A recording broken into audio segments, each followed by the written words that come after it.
Welcome to Radical Responsibility, the podcast dedicated to ridding the world of blame and shame, where we explore the issues you care about from a unique perspective. 100% ownership for each and every circumstance we face in life, day in and day out. Welcome, Daran. Hello. Thank you. Well, it's great to have you be part of our summit again. We really enjoyed your participation last year and looking forward to a great conversation today. So I'm going to share a bit of your bio, so to familiarize the audience with your background, and then we'll jump right into the conversation. Sound good? Sounds great. Okay. So Daran Young is a licensed therapist specializing in racial trauma and legacy burdens and co-author of the New York Times bestseller, You Are Your Best Thing, Vulnerability, Shame, Resilience, and the Black Experience. A retired military officer and founder of Black Therapist Rock, a nonprofit organization with a network of over 30,000 mental health professionals committed to reducing the psychological impact of systemic oppression and intergenerational trauma. Daran obtained her social work degree from the University of Texas. Daran also studied abroad in Ghana, West Africa, creating a high school counseling center for under-resourced students. She has visited over 37 different countries, and her clinical experience spans across 4 different continents. Her passion for culture and people has led her to become a highly sought-after diversity and inclusion consultant, working with companies like B. Berg, Facebook, LinkedIn, and YWCA. Really look forward to sharing your depth of experience with us today. So, Daran, your passion for culture and diversity has led you to explore issues of social justice, social psychology, and includes international social work, gender issues, trauma and anxiety disorders, and more. So, given the scope of your work, what would you say are some of the most critical social and mental health issues that we're facing globally today? I guess I would start this conversation by saying that I firmly believe that systemic oppression is the number one barrier to great mental health. Many people don't think of systemic oppression in terms of the psychological impact that it has on people for generations upon generations. And that's kind of how I got excited about the topic of legacy burdens and how I've been able to really establish this platform of understanding not just racial trauma, but the trauma of homophobia and patriarchy, the trauma of white supremacy culture overall, the fact that most of the resources on our planet are managed and owned by predominantly white people. So that in itself is a barrier to all health, especially mental health. So in my expert opinion, I would say that systemic oppression in all forms, whether it be poverty, whether it be, like I said, patriarchy, these are the things that keep people from being mentally well. And could you maybe define for us this term legacy burdens? I know we know today that the impact of trauma, whether it's single incident trauma, childhood trauma, or trauma growing up under systemic oppression of all kinds, can be passed on, obviously, from parent to child through direct interactions, but it's also, we know it's passed on epigenetically today. And so I wonder if you could talk about this idea of legacy burdens. So yes, the idea of legacy burdens comes from the IFS model, which stands for internal family systems. Many people have seen videos with myself and the founder of IFS, Dick Schwartz, talking about legacy burdens. You can find several of those free videos on YouTube. But the whole idea around legacy burdens are that these are things that we carry within us, limiting beliefs, stereotypes, generalizations, things that we learn about the world from our parents or from the culture around us. And we take these things in and then we pass them down to our children or the children around us. But we also pass them around. We project them onto other people throughout our daily experiences. So legacy burdens is the way that I define it, is that they're the parts of us, the things that we take on from our culture or from our parents or from our heritage and from the collective. And then they're parts of us that we can pass down and around to others. Mm-hmm. And these are, and generally the idea of burdens is that they're getting in the way of our life in one way or another. They're getting in the way of thriving in the way we could otherwise. Well, more importantly, they get in the way of us being our most authentic selves. Mm-hmm. And they get in the way of us connecting with other people at that authentic, deep, and relational level. Mm-hmm. So I wonder if you could talk a little bit about how your interest in trauma and anxiety and legacy burdens and the impact of systemic oppression, these things, the focus of your work, how that intersected with psychedelics, how you became interested in psychedelics and became a voice within the psychedelic assisted therapy movement. Yes. Well, I would attribute a lot of my military experience to that, looking at things from a collective as a whole. You know, in the military, in my time in the Air Force, I was a social worker in the Air Force, and I was in charge of many units, what we would call, you know, a squadron or a flight of people. So it was always looking at the whole base in general, and then breaking it into communities or cultures is kind of the way I would look at it. Cultures based on our profession, like sometimes like people who are aircraft maintainers, people who fix, you know, planes, military aircraft for a living. There's a culture that goes with that. The pilots that keep the planes in the sky, you know, there's a certain culture that goes with that. And then even in the medical setting, I realized that we had our own organizational culture. But there were these subcultures within the military that I quickly began to pick up on. And each subculture had their own different challenges when it came to mental health. And so I started to see that certain subcultures were more correlated with you know, what we would say in our own general society as the working class, such as our aircraft maintainers, people who are more hands-on versus those in the medical field who are, you know, education is really encouraged and promoted, and it's more highly skilled and expertise is really valued there. And so these subcultures help me see the collective environment in our country as, you know, another subculture, that we have people in our culture that we look down on that are carrying most of the burden of shame, such as those living in poverty, those who might be houseless, people who are marginalized based on race or gender or sexual orientation. These are the folks that this is the subculture that's carrying most of the shame in our collective. And so being able to see that and tie that also to intergenerational trauma. If you're familiar with the ACEs studies, the adverse childhood experiences studies, those cohorts that they've had for years and years and years, they've noticed that intergenerational trauma overlaps with systemic oppression. So if you have people that are racially marginalized, they're more likely to experience intergenerational trauma. If you have people who are growing up in poverty, you know, poverty tends to breed more poverty. And so these are patterns that I noticed, not just in the military from being in direct practice, but when I came out into Black Therapist Rock, I noticed that other therapists were seeing these patterns as well. So I noticed these patterns and I said, what's being done about these patterns? And the answer was nothing, really. And so I started to get more curious and ask more questions. And I stumbled upon psychedelics just as I was working and learning about legacy burdens and working with the IFS. Mm-hmm. And so was that through personal experience or some retreats you did, or how did that play out that you deepened your interest or saw possibilities within it, therapeutic possibilities? Well, I would say my initial interest was sparked at a legacy burden workshop with Dick Schwartz. He does an annual legacy burden workshop that I was, you know, lucky enough to go to and attend. And he always mentions psychedelics in these legacy burden workshops because I think his belief is that legacy burdens are so ingrained in us that they're usually the most invisible to us. They're deep down in our shadow and our psyche.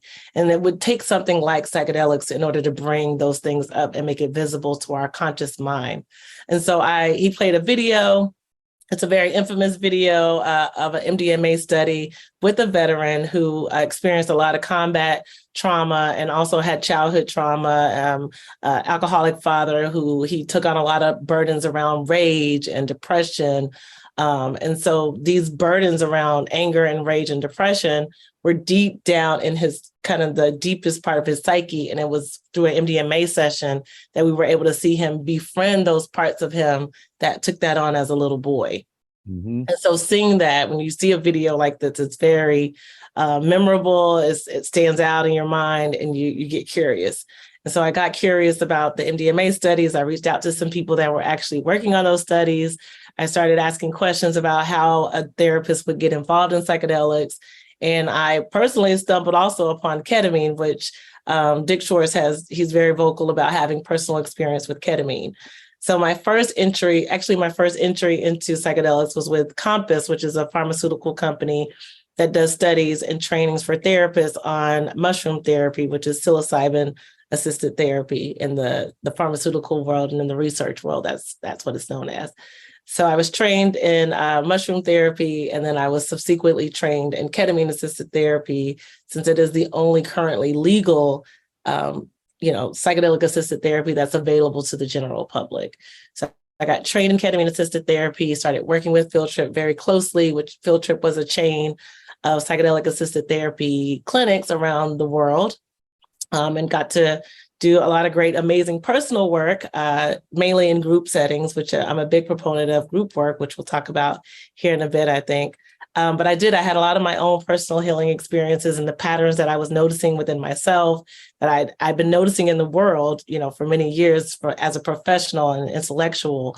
I was able to then see them in myself and work with them in a very tangible and real way. So it just made the inner child work that I was doing come alive and gave it more support, more compassion for myself, more gentleness in my approach with how I do the work with myself. And it gave me more love and understanding to work with others as well. Well, I suspect that what you just articulated in terms of shifting that internal landscape of befriending yourself and having that level of self-compassion and so forth, it probably mirrors the answer to the question I'm going to ask right now. So I do want to talk today about the systemic issues and your work in terms of the emerging psychedelic assisted therapy field of having that be part of changing the landscape of systemic oppression and the work around diversity, equity, and inclusion, and so forth. But first, I wonder if you could talk about, and there's all the work to try to change the world and have many fewer people experience that kind of trauma and oppression. But for those who've already experienced it, and for those who are the historical and systemic oppression is impacting their lives, what has been the therapeutic approach that you've found helpful in your own clinical work of supporting individuals and helping them heal? How have you approached that? What has been your approach? Yeah. Well, as you mentioned, I was an author in the book, You Are Your Best Thing, and that's edited by Brene Brown and Tarana Burke. Tarana is the founder of the Me Too movement, so very heavily involved in helping women understand sexual trauma. And Brene, as most people know, is kind of the main researcher when it comes to shame and vulnerability. Mm-hmm. I've been working with Brene and learning her model, which is mainly focused on shame resilience, building a tolerance to shame, understanding shame in our bodies, how it shows up in our relationships and in our behaviors. And so I've been teaching as a facilitator of her model for a few years now, I would say about 5 or 6 years now. And it's really helped me understand, again, how shame shows up for us, especially if you're in a marginalized body, how you've been carrying shame and how shame has been deeply projected upon you for most of your existence. And so I write in my chapter, in You Are Your Best Thing, I write about how my son actually took on that shame. And because he felt he had a great, secure connection with me as a mom, we were able to talk about it and we were able to hold that shame together versus him internalizing it. And so that's the work that I've been doing with a lot of marginalized people, whether it be people who are part of the LGBTQ plus IA community, people who are, like I said, living in poverty or have lived in poverty and are trying to unrelish the shame. And what I tell people is that shame usually stands for should have already mastered everything. So there tends to be a lot of perfectionism, that they've taken on and a lot of hustling for your worth, as Brene calls it. And these are some of the things that I've gotten really good at identifying. And they do come up in the psychedelic sessions, of course. If this is something you've been carrying all of your life and your ancestors carried as well, these legacy burdens and that shame that's been carried for generations, it comes up and we work on it together hopefully as a community, if you're in a group setting, or as a partnership between myself and the client. Mm. Well, and I want to explore in just a moment how then psychedelics, whether it's psilocybin-assisted therapy, MDMA, or ketamine, can facilitate exactly that therapeutic approach that you use in your work. I want to explore shame for just a moment because it is such a powerful human emotion. And personally, I feel a very destructive one and ultimately a very toxic one. And from my understanding of shame, it's basically what we experience when we're getting the message of unworthiness.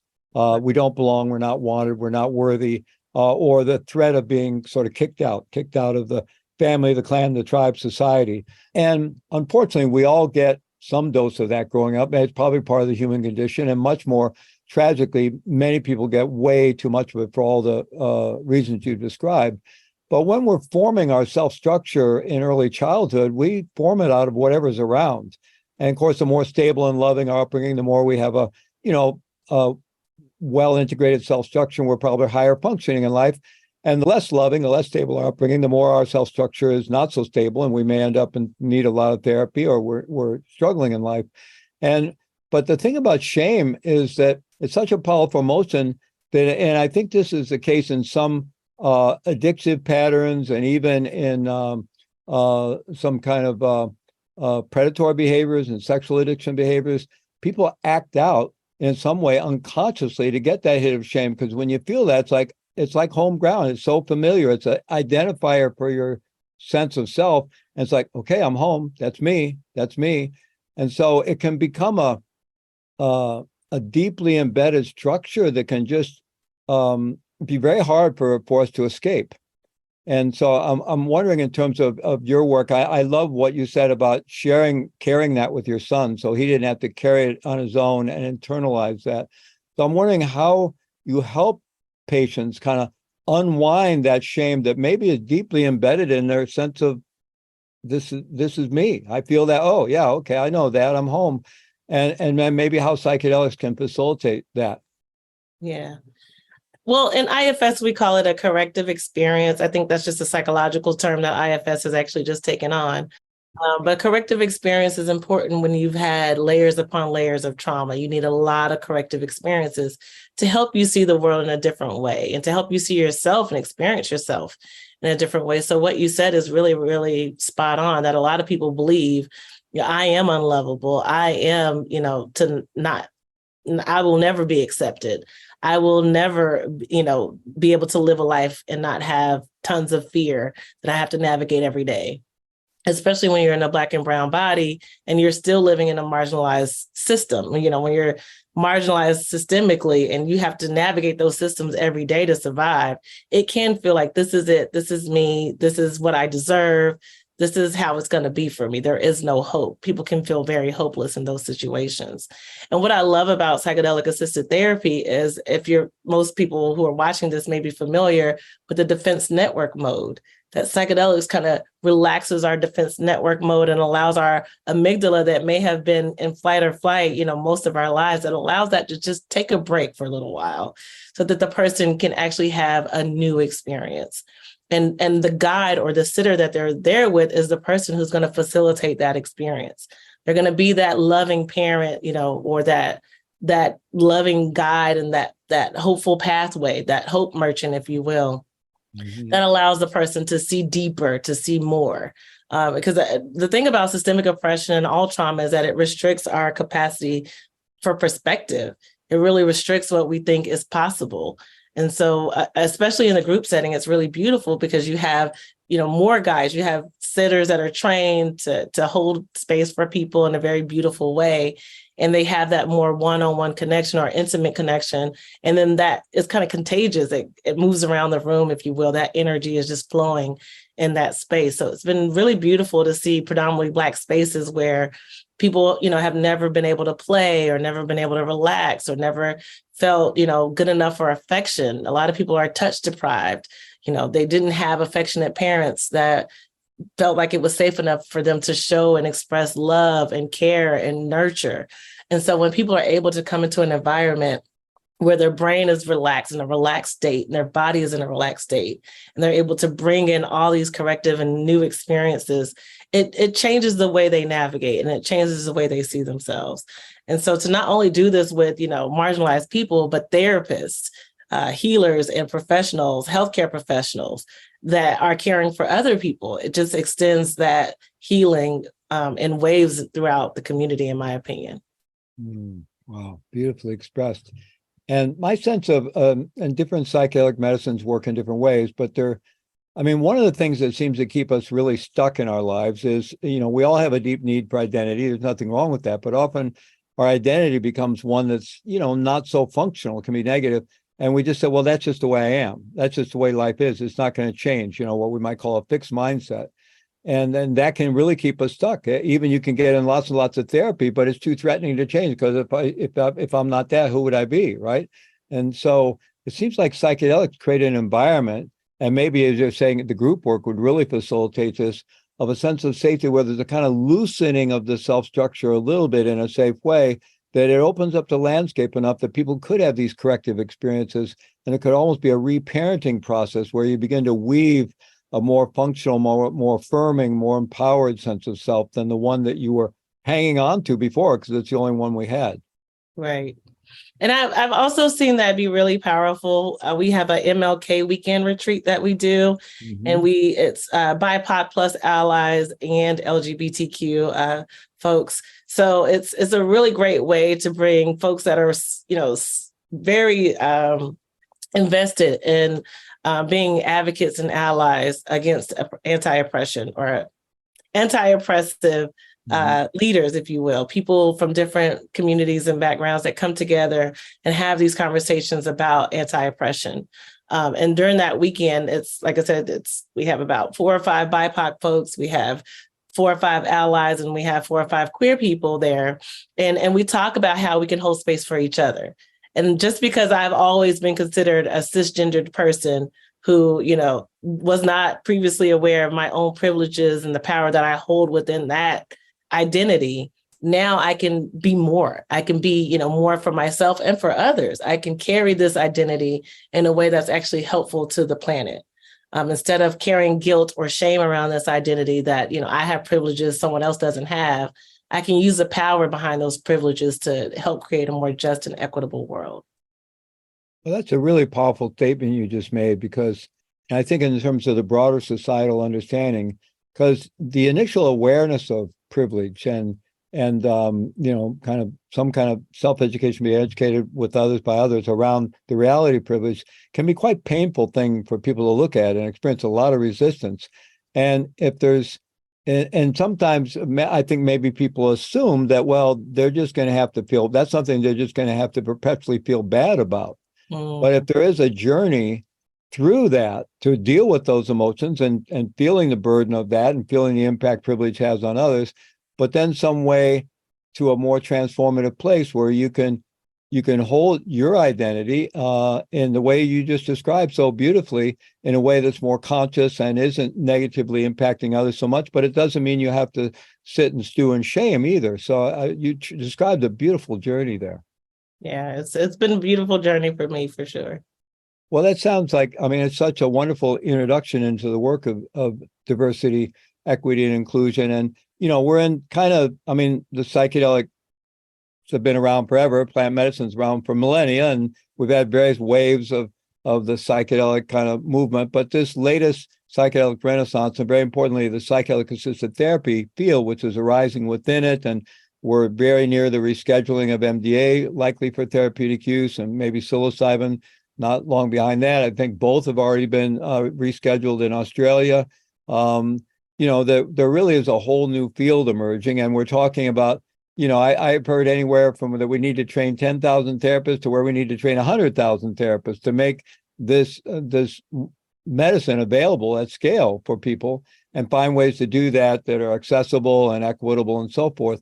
So, this is the time to have this movement embrace these principles of diversity, equity, and inclusion, because otherwise, the social structures being what they still are, with the level of white European dominance, and the scientific community and therapeutic communities reflecting that, even unintentionally. Not the individual may not want that, but the momentum will carry it forward in that way if the work is not done. So, and it seems like now is a wonderful opportunity to have this field emerge in a different way. And I assume that's really at the heart of your work and the founding of Black Therapists Rock and so forth. So I wonder if you could talk about the importance of that, and how you envision we could evolve this movement or this field of psychedelic assisted therapy and have it be different and have it be transformative in terms of the larger culture. Yeah, I think because of the war on drugs, a lot of marginalized people have been very mistrustful about psychedelics in general, over the years that it's being studied and that it's been, many people have had experiences, recreationally in college. And for some of us, that was just a big threat. And for some of us, I'm including myself, when I say some of us, that was a big threat for someone like me whose father was incarcerated for selling, drugs for many years. And my mother struggled with a crack addiction during the 80s and 90s. And for most of my life, has had to try to put her life back together after struggling with addiction. So for so many Black therapists and therapists of color and people of color in general, drugs has been, something that you were to stay far, far away from if you ever want to be successful in life. If you want to, have this American dream, it didn't coincide with something like, recreational use of drugs. And so myself being a former military member, I had never tried anything until after I was retiring from the military, close to 40 years old. I had never even used cannabis before. And so it was a journey of trust and courage, which Brene talks about a lot. And thankfully, I had all the resources behind me, supporting me to embark on these new opportunities, And so I believe that when we get, we give. Maya Angelou said that. That when we receive something, it is our responsibility and our duty to look out for the other people who don't have it or don't have access to it. And as a Black woman, and a therapist, I think that it was just a very unique opportunity that I had in order to experience ketamine, experience psilocybin. I've experienced MDMA, and all these experiences that I've had, I've always wanted to open the door wider for other people to come and experience them as well. And so when I had my ketamine experiences, we followed that with, 3 ketamine retreats where we had hundreds of therapists who were able to experience that as well. Black therapists who would have been really, really cautious or, probably been rejecting of this without having that sense of community and support and education and preparation, which we talk so much about in psychedelic assisted therapy. We talk a lot about preparation. We talk a lot about integration, but we don't really talk about what that looks like for each different community or how that may be unique for different people. And so I realized that there were certain unique challenges and barriers that we needed to overcome for people to have access to this. And I've made it a full-time job, basically, creating those avenues and pathways for more therapists to be trained and informed and to be able to go out and inform their community as well. I'd like in a moment to talk about the infrastructure for bringing psychedelic medicine to scale in our society and what that needs to look like to genuinely honor diversity, equity, and inclusion. But I wonder if you could talk just a little bit about Black Therapist Rock. I mean, I think you were already talking about it. I assume those retreats were hosted or organized by Black Therapist Rock.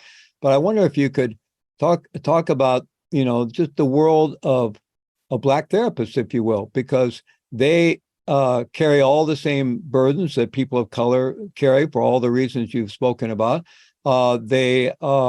They've gotten a lot of education. They've probably done a certain amount of personal work and therapeutic work in their training as therapists, and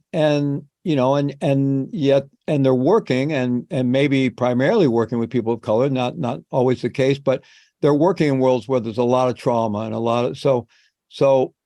What is the world and the life of a Black therapist like, or a therapist of color that is maybe very different from your average white clinician, and I'm just curious if you could share with us a little bit what that's like and how you train therapists of color to take care of themselves and to continue their own journey and to not get burned out, not become overwhelmed, or not sort of re-trigger their own traumas in ways that are not helpful to them or clients. So I wonder if you could talk a bit about that world and your work through Black Therapist Rock.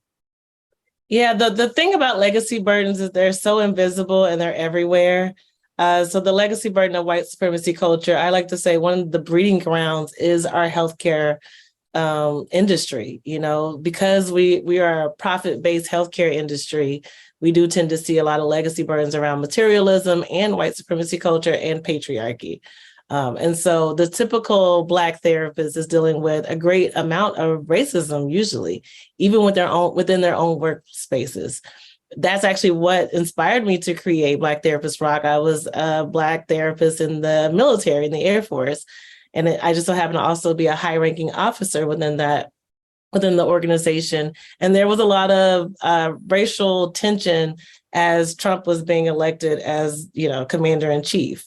So that I could see kind of these dividing factors, if you will, even in the military, where people were starting to split amongst ourselves within organizations. And you could tell like who was someone that you would go to and talk to, and someone that would be supportive and someone that wouldn't. And you had to work together. And so I knew that if I felt isolated, if I felt under-resourced, if I felt under-supported, there were probably other therapists out there like me that felt that same way, on top of also having to be a voice for their community, being really passionate about taking the healing that they've gained, taking it back to their community in some way. And so a lot of our therapists are working in community mental health. A lot of our therapists are making, on average, a third of what a white therapist that has their same credentials is making. It's all about, resources. People just don't have access to the same resources within our system. And so advocating and making sure that that is known has been really the thing that I've been passionate about. Well, it's interesting. Your experience arose within your military career to begin with. And I'm going to say maybe you're going to dispel a myth here, or maybe bring more nuance to something. And sadly, our country has become so polarized in recent years, and it's probably, we're right in the midst of this crazy situation we're in right now. There's just polarizing thing. I watch people being interviewed who, are supporting the former president, and it just seems they're in this bubble of self-reinforcing ideas that are so out of touch with reality. But that's my vibe. Maybe they think the same of me. But at any rate, it seems hard to believe almost sometimes, but it is very polarized. And I'm sure that's affecting the military as well. But I had always heard, and not in any way that it's perfect, but that the military was, maybe a decade or two ahead of the rest of society in, integration and developing a more of a meritocracy that wasn't so driven by race. And I don't know whether maybe that's a myth, but it does seem that I had heard that a lot about the military, and maybe some of those gains have been lost. I don't know, but I'm just curious. A little bit of a digression here, but I'm just curious on your thoughts on your experience with that. Yeah, I think the military does a really good job of recruiting diverse populations of people. Because it offers, a sense of security and stability that a lot of financially marginalized people have maybe never had in their life. Like, for example, myself. But when I joined the military at 18, I was actually homeless. So it was a really attractive option for me, for somebody to come right out of high school and be paid to go, learn a skill. My skill was healthcare administration, which was a very valuable skill for me, working in hospitals for 18 years. I was able to develop that expertise, in a really beautiful way. But also they paid for 2 master's degrees, and I had no student loans. Student loans were completely covered as well. They're going to cover my PhD when I move on to getting my doctorate degree in social work. So the financial stability is what really appeals to marginalized people, I believe. And there's a need, there's a need for bodies, regardless of what they look like. What I will say the military was really great at, and I'm now learning that this is something that has become a legacy gift for me to carry on professionally, but they're really good at collectivism. Whereas in the United States of America, it's a very individualistic culture. It's dog eat dog, every man for themselves, quote unquote, pull yourselves up by your bootstraps. And in the military, it's more, we're responsible for each other. When you can't leave a man behind on the battlefield, if we're digging a foxhole and we both got to get in to save our lives, that's the point where survival becomes more important than anything else. So I will say that we tend to be better at communal understandings and teamwork, principles that are more about people coming together and working together. That's really the skill that I gained heavily from the military. However, again, it's a system within a system, and the military is designed to kill people. That's sometimes I realized that I was kind of in a fog for most of my career, especially being in the hospital, and it's even more so as a social worker, thinking that my role was to do great things within this organization that did, some really violent things in the world. And how did I make peace with that and come to my own understanding of that? And so I do think that there, within everything, there's pluses and minuses, there's perks and disadvantages, and looking at all the parts, that's what IFS really gave me, is that there's patterns. And if you look at all the parts of the pattern, you'll notice some possible solutions. So there are people, their diversity is a thing, and it's been a thing in the military for many, many years. However, there also was not very much diversity at the top. Until recently. African Americans and people of color have been able, and women have been able to rise to the ranks of, higher ranking officers or important positions within our government. Overall, I think those are really important things when we talk about equity and inclusivity. It's one thing to have a diverse group of people, but if that all of the people don't have the same amount of power, you're going to see the same patterns play out that we see in society. Well, maybe there's some real lessons to be learned there from the military in terms of how this psychedelic assisted therapy movement emerges and evolves. And so I wonder if you could talk about that, because, I understand one of the big conundrums that a lot of people are talking about is how do you bring this to scale? Now, you mentioned group work. That may be part of the solution, but the clinical trials that have been going on to replicate those would be very expensive. You have, highly compensated clinicians, many of them, doing one-on-one work, and the length of time, like psilocybin sessions, could be 6 to 8 hours. And so all this on an individual level could be incredibly expensive. And if we don't find some way to ship that, it's going to be available to the privileged few, obviously. And so I wonder if you have ideas or you've envisioned some ways in which the infrastructure could be created to bring psychedelic assisted therapy and medicines out at a larger scale in an equitable way across the lines of socioeconomic status and racial ethnicity and so forth. And so I wonder what your vision for that is, and how we might begin that work, or how maybe it already is beginning. Yeah, I think in Oregon there has been some work around creating pathways for non-medical practitioners. Mm-hmm. That is something that I'm really curious and excited to see more about. Like you said before, psychedelics isn't new. The plant medicine has been here, for our ancestors, many, many, many, many thousands, almost estimated thousands of years ago. So people like Maria Sabina, I feel like they paved the way and showed us the roadmap. And we have to pick up that roadmap and use it again. And so Maria Sabina, one thing that she was very much known for is the idea that we are the medicine, that who we are and how we live in harmony with each other, with nature, and with ourselves. Those are the things that are really going to heal our collective. And so this idea that you have to have a master's degree, or you have to, the medical model says you have to have these papers on the wall in order to be a healer.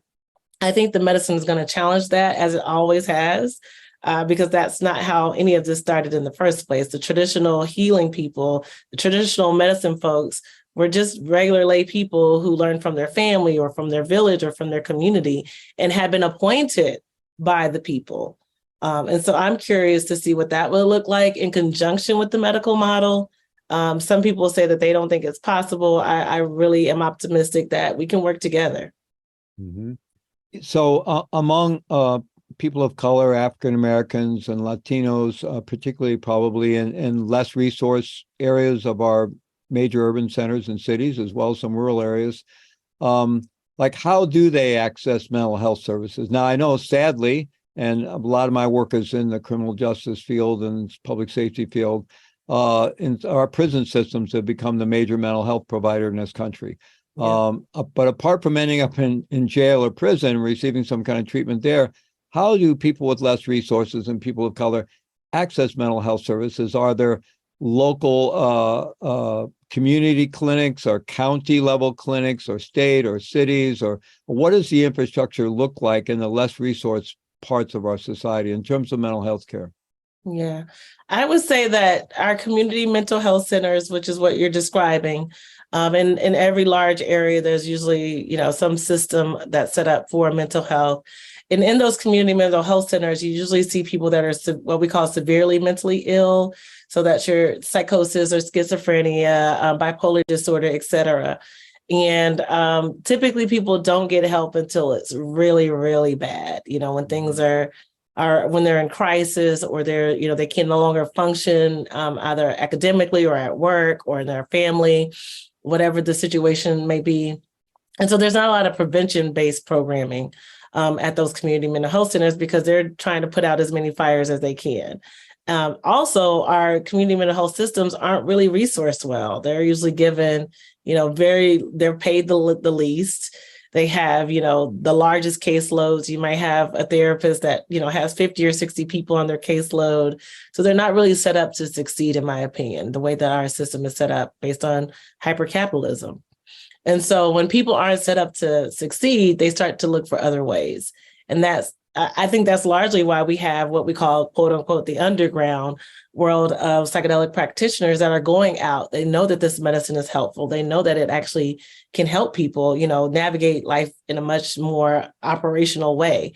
And so they might be going out and, working with people one-on-one, or just, in group settings. And also people are discovering psychedelics on their own. People are trying these medicines just within the comfort of their own home, their own space, and they're getting a lot of relief from that. So I know that, there's been a lot of talk about decriminalization of medicine, and some people think that that's opposed to the medical model of psychedelic assisted therapy, but I think they're both very important, that people deserve to have access to psilocybin. This is something that grows in nature. I don't consider mushrooms a drug, personally, but I know, as I always say, we were taught that mushrooms were drugs and McDonald's is food. So our system and the war on drugs and the stigmas and the culture of how we view these medicines has to change as well. Mm-hmm. Yeah, absolutely. And, tragically, the way that so many people struggling with mental health issues ended up in our jails and prisons is that back in the 70s, they moved people out of the state mental health care setting, the state hospital setting, which were terrible places, and established community mental health centers, which was a great vision, but then they defunded them Exactly. or didn't fund them. And so people end up on the streets and homeless, and then end up in the jail and the criminal justice system. So, and that's probably the last place where psychedelic assisted therapy is going to arrive, is inside our correctional facilities, although who knows? There was research going on back in the 60s with prisoners. So maybe psychedelic assisted therapy will come.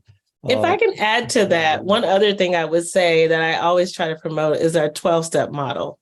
I am a big, big fan of 12-step programs. I'm a member of many 12-step programs myself. There is one for intergenerational trauma that many people don't know about, ACA, Adult Child Anonymous. So just people who feel like they didn't receive the nurture or the guidance or the love that they needed as children. Oftentimes, I will refer them to an ACA meeting, either before a psychedelic journey or after, because those parts of them will show up, in the journey. And oftentimes they don't know what to do with them. They don't have the skills to continue to work with that material.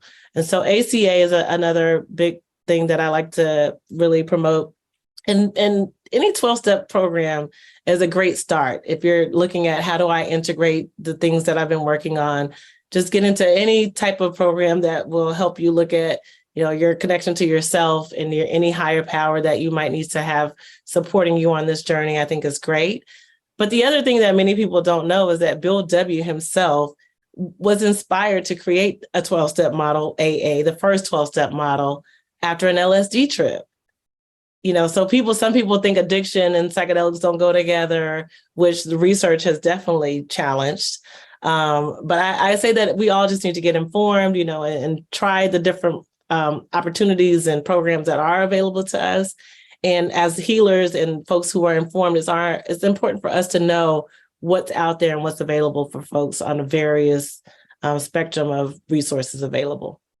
Well, I couldn't agree with you more. And 12-step work was a huge part of my own transformational journey during my own period of incarceration. And you're right. I heard and read Bill W.'s story for years. And, it was always said he had this spiritual awakening, this spiritual illumination. And it was many years later that I read about he actually had an LSD experience. He may have had other spiritual experiences as well, but that certainly played a role. And it's not talked about that much. So In terms of, you mentioned in the military, they're necessary not just to be diverse, but to have people of color moving into positions of leadership and influence and so forth, all the way up to the top. And so, in the world of therapy, clinical work, medicine, science, and so forth, there's a process of not just getting degrees, but sort of being connected, being mentored, senior experienced people bring other people along, and because the upper parts of that infrastructure in many cases have been white dominant. I wonder, how you're working to move people of color in the therapeutic clinical medicine world and science world to move them, upstream, and so start to have more influence, and we can really change that landscape so that the process of mentoring and moving people up based on their own work and their merit becomes more equitable and more inclusive. Yeah, I would say, again, I feel like I was really, really blessed in my mentorship and development as a professional, being in the military. The military is really big on leadership. And I have my first degree is in public administration with a focus on organizational behavior. So leadership is a big part of my first master's degree, really looking at workplace morale, organizational culture. These are all things that I've been learning about and experiencing and working with for many, many years, almost 3 decades now. And so for me, this is like a second nature. Like developing leadership is just ingrained in me at a very deep level. And thankfully, I've been able to be one of the facilitators for Brene Brown's Dare to Lead program, which is very, it resonates and it's very relative for therapists and mental health professionals.